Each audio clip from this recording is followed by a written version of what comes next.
رب العالمین والعاقبۃ للمتقین والصلاۃ والسلام علی صادق الوعد الامین اما بعد فاعوذ باللہ من الشیطان الرجیم بسم اللہ الرحمن الرحیم کل الطعام کان حلا لبنی اسرائیل الا ما حرم اسرائیل علی نفسہ من قبل ان تنزل التوراۃ قل فأتوا بالتوراۃ فاتلوها ان کنتم صادقین فمن افترى علی اللہ الکذب من بعد ذلک فاولئک هم الظالمون قل صدق اللہ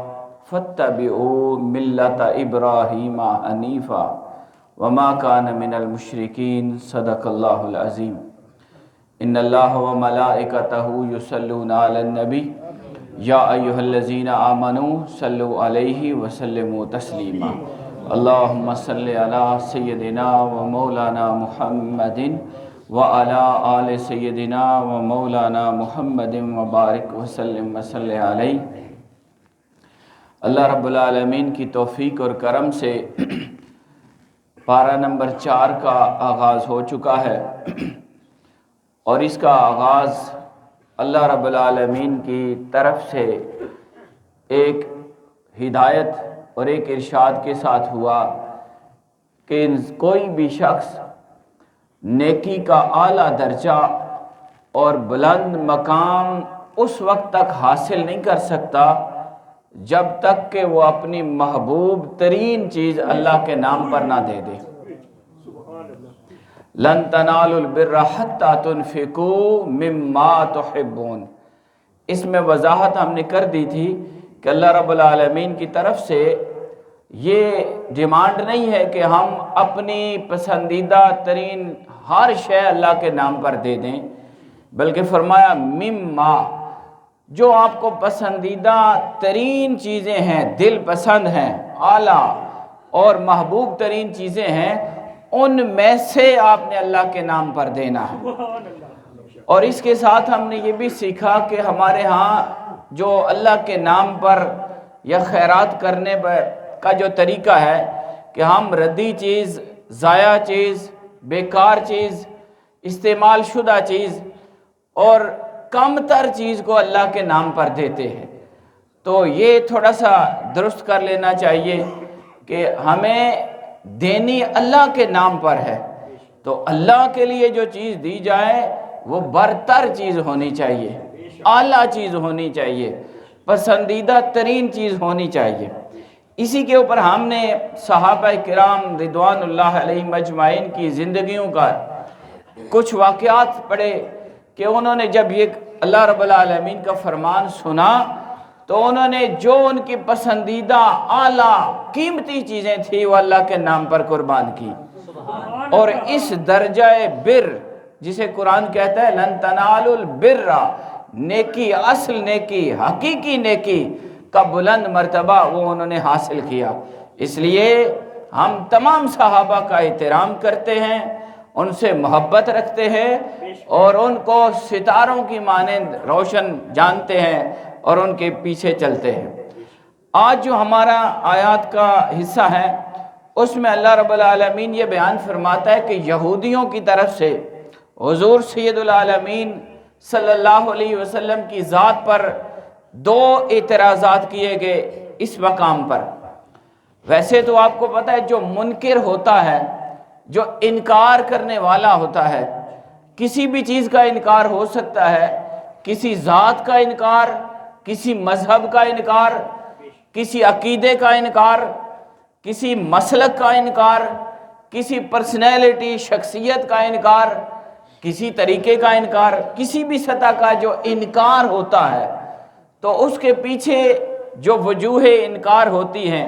اسباب انکار ہوتے ہیں، منکر ہونے کی وجہ جو ہوتی ہے وہ زیادہ تر عام طور پر وہ حسد اور بغض اور عناد ہی ہوتا ہے، اس کے علاوہ کوئی بات نہیں ہوتی، لیکن کچھ مستثنا چیزیں بھی ہیں۔ تو یہودیوں کا چونکہ اسلام کے ساتھ حسد تھا، عناد تھا، بغض تھا، حضور سید العالمین کی ذات کو وہ نہیں ماننا چاہتے تھے، جانتے تھے لیکن پھر نہیں مانتے تھے، حق ظاہر تھا پھر نہیں مانتے تھے، اور یہ ساری خبریں اور ساری شرطیں اور ساری علامتیں آپ کی ان تک پہنچی ہوئی تھیں، لیکن باوجود اس کے وہ آپ کی ذات کا انکار کرتے تھے، اعتراض کرتے تھے۔ تو عموماً اگر کوئی بندہ اعتراض کرے تو اس کے پیچھے جو وجہ اعتراض ہوتی ہے وہ حسد ہی ہوتا ہے۔ تو قرآن مجید بیان کرتا ہے کہ یہودیوں نے حضور کی ذات پر دو اعتراض کیے۔ پہلا اعتراض ان کا یہ تھا کہ حضور کو کہنے لگے کہ آپ اپنے آپ کو حضرت ابراہیم کا پیروکار اور ابراہیمی کہلاتے ہیں، اور آپ یہ فرماتے ہیں کہ میں ملت ابراہیمی پر ہوں، کہ جو کام جو طریقے سیدنا ابراہیم علیہ السلام کے تھے میں اس کا پیروکار ہوں، اسی کا علم بردار ہوں۔ تو اگر آپ اپنے آپ کو ابراہیمی کہتے ہیں، ملت ابراہیمی پر ہیں، تو انہوں نے جن طریقوں پر عمل کیا آپ ان سب طریقوں پر عمل نہیں کرتے۔ ہم اس مضمون کو پہلے پڑھ چکے ہیں، اور انہوں نے اس مقام پر یہ دلیل دی کہ حضرت ابراہیم علیہ السلام اونٹ کا گوشت نہیں کھاتے تھے، وہ اونٹنی کا دودھ نہیں پیتے تھے، وہ چند پرندے ایسے انہوں نے نام لیے کہ وہ ان کو نہیں کھاتے تھے، تو آپ تو دودھ بھی پیتے ہیں اونٹنی کا، اونٹ کا گوشت بھی کھاتے ہیں، اور جتنے حلال پرندے ہیں آپ ان کو بھی کھانا ان کے لیے جائز سمجھتے ہیں۔ تو یہ جب انہوں نے اعتراض کیا تو حضور سید العالمین صلی اللہ علیہ وسلم نے انہیں جواب دیا کہ یہ چیزیں حضرت ابراہیم پر بھی حلال تھیں، یہ تم کیسے کہتے ہو کہ ان کے اوپر حرام تھیں؟ حضرت نوح علیہ السلام پر بھی حلال تھیں، تو اس طرح حضرت ابراہیم علیہ السلام پر بھی حلال تھیں، تو ہم اس لیے ابراہیمی ہیں۔ یہ تمہارا عقیدہ ذاتی عقیدہ ہے، گڑا ہوا عقیدہ ہے۔ اس پر بھی آپ نے ایک بات سیکھنی ہے کہ عموماً جو دیگر عقائد بنے ہیں سنت کو چھوڑ کر، حضور صلی اللہ علیہ وسلم کے طریقے اور قرآن کی ہدایات کو چھوڑ کر جتنے بھی فرقے اور جتنے بھی مذہب بنے ہیں وہ اپنی طرف سے افترا بازی اور چیزوں کو گھڑ کر بنے ہیں اور خود اپنی طرف سے بنائے گئے ہیں۔ میں ایک لطیفہ بھی سناؤں گا جو آج صبح یہاں ہوا۔ تو یہاں انہوں نے بھی ایسے ہی کیا ہوا تھا، تو حضرت ابراہیم علیہ السلام کی ذات کے حوالے سے انہوں نے یہ بات گھڑ لی تھی اور حضرت نوح علیہ السلام کے کھاتے میں ڈال دی تھی کہ جناب انہوں نے بھی اونٹ کا گوشت حرام، دودھ حرام، پرندے حرام۔ تو اللہ رب العالمین نے یہ آیت نازل کی اور فرمایا کل الطعام کان حلا لبنی اسرائیل، ہر کھانا ہر کھانا، کل الطعام، یہ سب کھانے حلال تھے بنی اسرائیل کے لیے۔ اسرائیل ہم نے پڑھا ہوا ہے کہ حضرت یعقوب کا لقب تھا۔ حضرت یعقوب کے 8 بیٹے تھے، ان کے جتنی اولادیں تھیں بنی اسرائیل یہودی، اللہ رب العالمین فرماتا ہے کہ بنی اسرائیل یہ یعقوب علیہ السلام کی جتنی اولاد ہیں ان کے اوپر ہر کھانا حلال تھا، الا ما حرم اسرائیل علی نفسہ، سوائے ان چند چیزوں کے جو حضرت اسرائیل یعنی یعقوب علیہ السلام نے اپنے اوپر خود ان کو حرام قرار دیا تھا، اپنے اوپر کھانے کے اوپر پابندی لگائی تھی۔ کب؟ من قبل ان تنزل التوراۃ، تورات کے نزول سے قبل، جب تورات نازل ہوئی تو اس وقت تک انہوں نے اس سے پہلے کچھ چیزیں اپنے لیے حرام قرار دی تھی۔ آپ اس کو سنیں گے وجہ تو آپ کو یہ بات سمجھ آئے گی کہ بعض اوقات انسان کو کچھ چیزیں طبعاً ناپسند ہوتی ہیں، آپ ان کو نہیں کھاتے، اور بعض اوقات آپ کی جو طبی ضرورت ہوتی ہے، مجبوری ہوتی ہے، بیماری ہوتی ہے، آپ ان چیزوں کو نہیں کھاتے، اور اسی طرح بعض اوقات تقوی کی بنا پر آپ کم کھاتے ہیں، جیسے روزہ، تو اولیاء کرام کم کھاتے تھے، قلیل الطعام ہوتے تھے، کم کھانا ان کی عادت ہوتی تھی، کم سونا، کم بولنا، کم کھانا، کم ملنا، یہ کم چیزیں ہوتی تھیں۔ تو اسی طرح حضرت یعقوب علیہ السلام جن کا لقب اسرائیل تھا، اللہ نے فرمایا تورات سے قبل ان کے معمولات ایسے تھے کہ کچھ چیزوں کو انہوں نے خود اپنے لیے حرام یا ممنوع قرار دیا تھا۔ وہ تقوی کی وجہ سے تھا، وہ کم کھانے کی وجہ سے تھا، وہ طبی ضرورت کی وجہ سے تھا، یا کسی بیماری کی وجہ سے تھا، لیکن اللہ رب العالمین کی طرف سے یا حضرت ابراہیم علیہ السلام کی طرف سے یا کسی بھی نبی کے دور میں یا اللہ رب العالمین کی کسی بھی وحی میں یہ چیزیں حرام نہیں تھیں، یہ تو تمہاری اپنی طرف سے ہیں۔ آگے سے انہوں نے پھر اعتراض کیا، انہوں نے کہا نہیں جناب، نوح علیہ السلام بھی نہیں کھاتے تھے، ابراہیم علیہ السلام بھی نہیں کھاتے تھے، یہ سب چیزیں ان تمام یہ سلسلہ نبوت ہمارا ہے، ہم ان کی اولاد ہیں اور ہمیں پتہ ہے کہ یہ حرام تھی۔ تو یہودیوں کے اس انکار پر اللہ رب العالمین نے جب یہ آیت بھیجی تو حضور علیہ السلام نے فرمایا قرآن کی زبان سے، قل، آپ نے فرمایا فاتو بالتورات، اچھا تم یہ اگر کہتے ہو کہ انبیاء یعقوب علیہ السلام، نوح علیہ السلام، ابراہیم علیہ السلام یا دیگر انبیاء انہوں نے ان کو حرام قرار دیا اور ان کی شریعتوں میں یہ جائز نہیں تھی، فاتو بالتورات، چلو کر آنو تورات لے آؤ، دکھا دو تورات۔ یہاں پر بڑا ایک خوبصورت ایمان افروز نکتہ ہے۔ اب حضور سید العالمین کے سامنے یہودی بیٹھے ہیں، منکرین اسلام بیٹھے ہیں، آقا کائنات کا انکار کرنے والے بیٹھے ہیں اور خود کو صاحب علم کہتے ہیں، صاحب تقوی کہتے ہیں، انبیاء کا وارث کہتے ہیں، اتنا بڑا گدی نشین کہتے ہیں، ایتھے آج لو فٹ ہوگی نے، گدی نشین کہتے ہیں، ہم گدی نشین فلاں۔ اگر تم یہ سارے ٹائٹل بھی رکھو لیکن حق تو وہ ہے جسے اللہ نے حق کہا، حلال وہ ہے جسے اللہ نے حلال کیا، اور ایمان والا وہی ہے جو شرائط ایمان پوری رکھتا ہے، جس نے نسب بدلا ہو، جس نے مینیپولیشن کی ہو، جس نے جھوٹ بولا ہو، جس نے حق مارے ہوں، جس نے یہ سارے کام کیے اور ڈاکومنٹری ہو، اس کو کیسے ہم حق مان لیں؟ ایسے تو نہیں ہو سکتا۔ حق وہ ہے جسے خدا حق کہتا ہے، ہدایت وہ ہے جسے اللہ ہدایت کہتا ہے، اور ایمان والا وہ ہے جو شرائط ایمان پوری کرتا ہے۔ یہاں اللہ نے کہا حبیب ان کو کہہ دے، اگر یہ اپنے نبیوں پچھلے نام لیتے ہیں ان عظیم ہستیوں کا اور کہتے ہیں ہم ان کے سینے کے بال ہیں، یہ بھی باتیں ہیں، ہم ان کے منظور نظر ہیں، ہمیں دے کر گئے ہیں، فاتو بالتورات، کڈ کے آنو، کتے لکھے ہے کڈ آنو، تورات کڈ آنو، تکاؤ باؤ جی صاحب تو سانکے دیتا، کڈ آنو، فاتو بالتورات، حق دکھاؤ اگر تمہارے پاس ہے، فتلوہا، اسے پڑھ کے سناؤ، کدھر لکھا ہے یہ جتنے جھوٹ تم نے گھڑ لیے ہیں،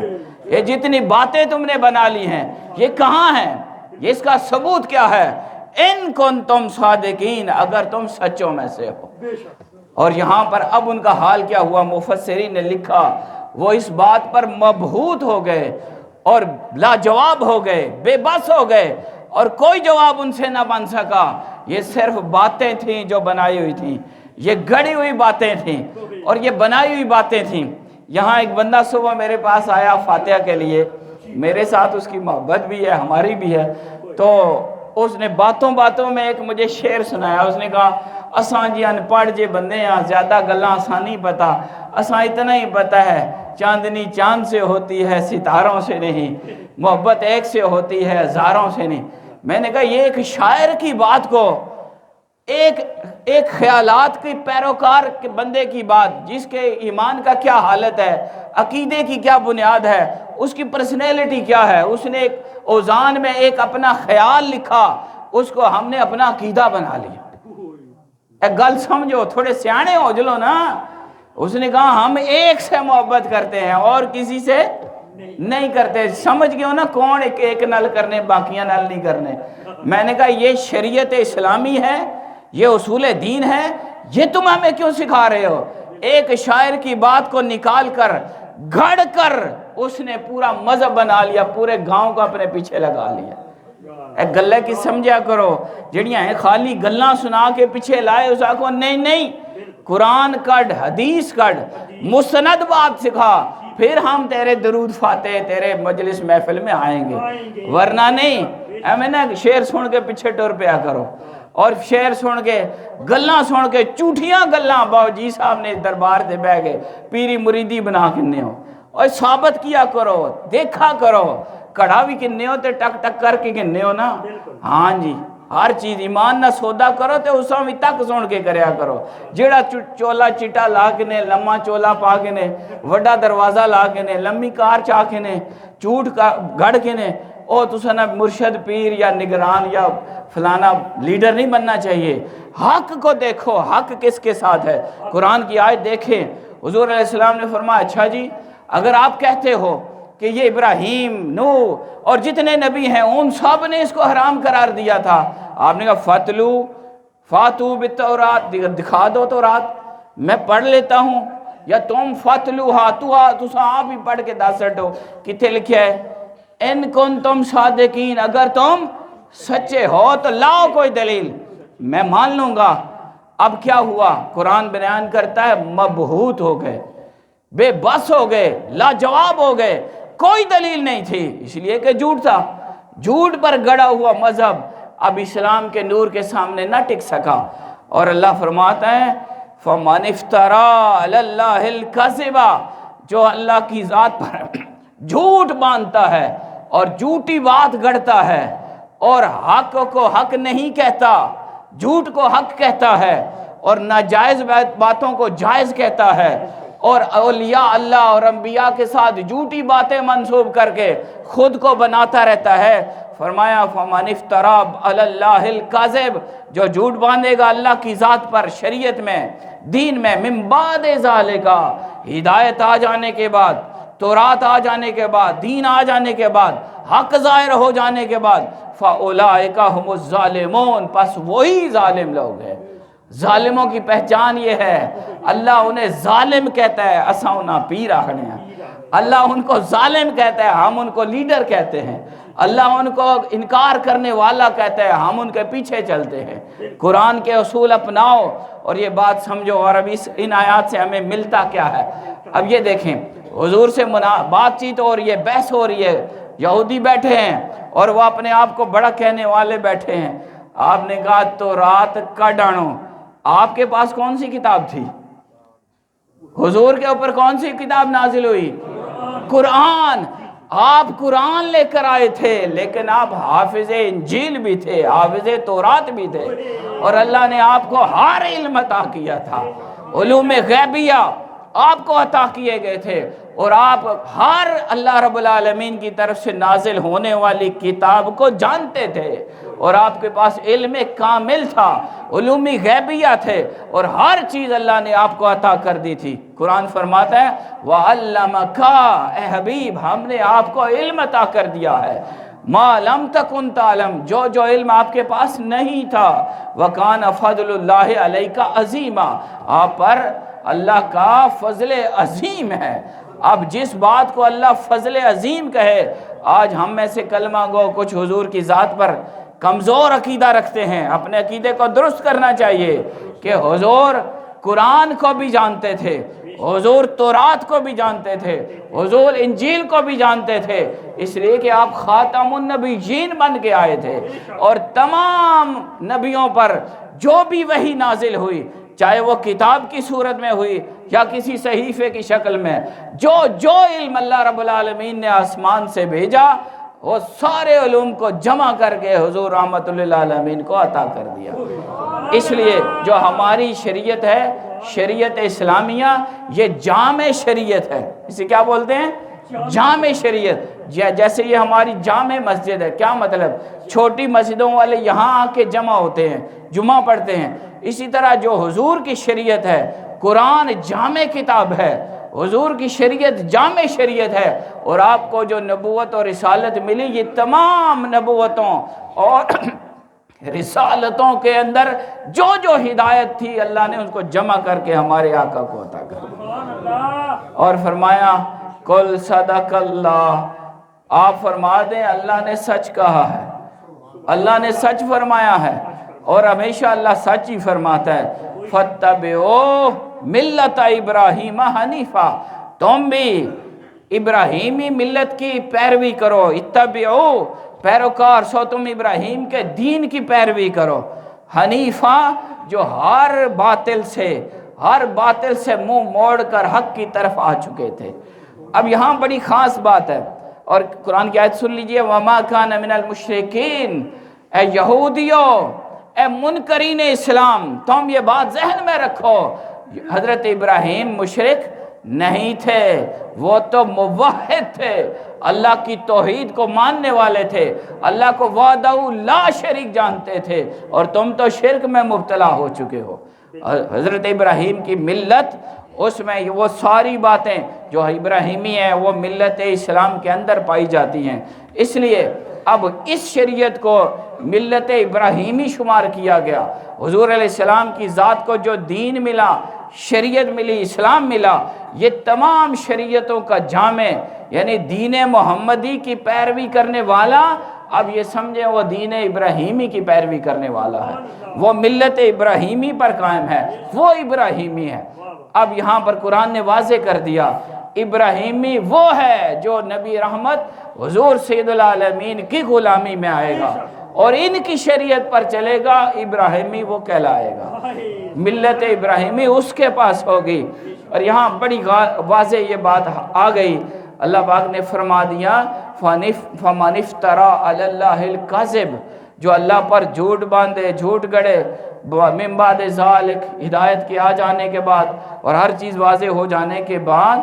اور پھر اس کے بارے میں قرآن یہ فتویٰ جاری کرتا ہے فَأُولَئِكَ هُمُ الظَّالِمُونَ، پھر وہ ظالم ہوتا ہے۔ اس سے ہمیں یہ بات بڑی واضح پتہ چلی کہ جب ہمیں حق پتہ چل جائے کہ حق کیا ہے، اور پھر باوجود حق جان کر اگر انسان حق کا انکار کرنے والا بنے، قرآن کی زبان سے وہ ظالم ہے۔ علم مل جانے کے باوجود، علم نافع، علم حقیقی